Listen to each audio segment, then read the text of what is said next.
Okay, let us solve this problem on chemical kinetics. This problem appeared in JEE Advanced 2017 paper, and the problem is, in a biomolecular reaction the steric factor P was experimentally determined to be 4.5.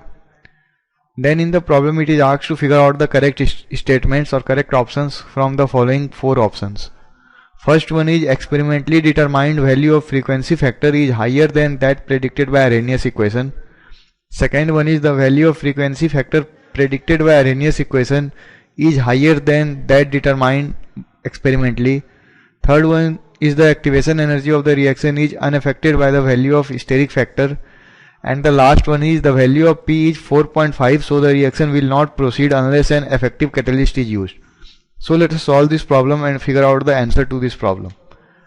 So here, due to the presence of a steric factor, the K experiment will vary. As we know that K experimental divided by K collision, which we have studied earlier, the Arrhenius equation, their ratio is rho, and K collision is, which is well known Arrhenius equation, A times e to the power minus Ea by RT. This is the frequency factor, and rho is the steric factor. So if we use this ratio, K collision comes out to be, K collision as already determined, A e to the power minus Ea by RT. Using this, K experimental will come out to be rho times A into e to the power minus Ea by RT. Now its frequency factor is rho A. This is the frequency factor of A experimental.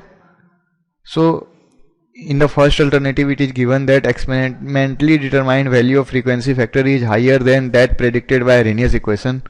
So it is absolutely correct, because that predicted by Arrhenius equation is only A and experimental is rho A, and since rho is greater than 1, so A experimental is greater than the frequency factor determined by the Arrhenius equation.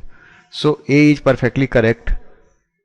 And now, so A is correct, so B can't be correct. Now C is, the activation energy of the reaction is unaffected by the value of steric factor. So K experimental is rho A into e to the power minus activation energy divided by RT. So we can see that the activation energy remains unchanged. So C is also correct. Now the last one is, since the value of P, that is steric factor, is 4.5, it is given that the reaction will not proceed unless an effective catalyst is used. This is not correct, because with the introduction of steric factor we can see that K experimental is greater than K collision. So the Arrhenius K is less than the experimental K due to the presence of steric factor. So reaction will occur, because already the value of K is higher. So we do not require any effective catalyst to lower the value of Ea further. So D is not correct. So the answer to this problem is A and C.